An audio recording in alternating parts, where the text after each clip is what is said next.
Memorable moments in a shallow script. Released in March of 1963, this creature feature from director Alfred Hitchcock grossed over $8 million more than its $3.3 million budget. In her screen debut, Tippi Hedren stars as a young socialite who pursues a potential boyfriend to a small coastal town where birds suddenly begin terrorizing people.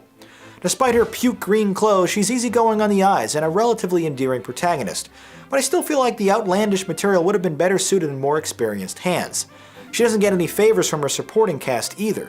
Rod Taylor is stiff and uninteresting as the tall, dark, and handsome chap she only just met, while Jessica Tandy is annoying and useless as the needy old mother, who plainly declares, "This business with the birds has upset me." That type of lazy, groan-inducing dialogue is not what you'd expect to hear from a future Academy Award winner, least of all in a Hitchcock film. I first saw The Birds when I was a kid over 20 years ago, and many of its more action-oriented moments have stayed with me since, but I had completely forgot about all the dull and bizarre developments that surround them.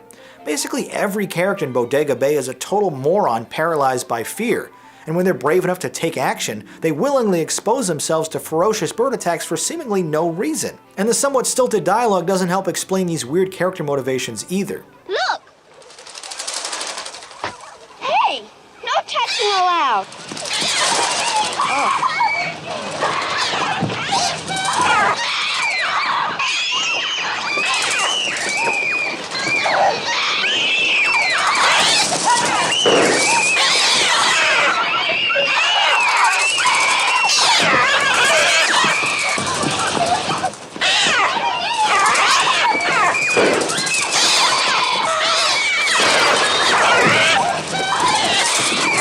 Help me get the children into the house!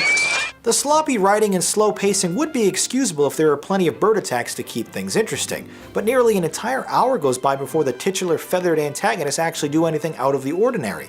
There's basically a 20-minute stretch where Hedren is just tracking down her new boy toy. No surprises, no contribution to the plot, just a woman slowly traveling to someone's house to say hello. All that being said, if you can't stay invested, there's some surprisingly nerve-wracking moments in the final act, like when Dakota Johnson's grandmother is literally being eaten alive by vicious seagulls in a locked attic. You can't help but feel powerless and horrified at what she's going through. Retroactively rated PG-13, the bird attacks here are surprisingly graphic, depicting copious amounts of blood. And while some of the bird puppets and projection screen effects aren't too convincing, they're still massively more realistic than the flying garbage found in 2010's Birdemic. This is thanks largely in part to a pioneering chroma key effect known as sodium vapor process, which uses a 2-pass yellow screen technique instead of the more conventional blue screen to create a more precise matte. Although it doesn't feature a musical score, the sound effects of the birds themselves are quite unsettling. Redeemable thanks to its lasting imagery and technical merits, The Birds disappoints with a slow screenplay and lame characters. I thought it was a good film.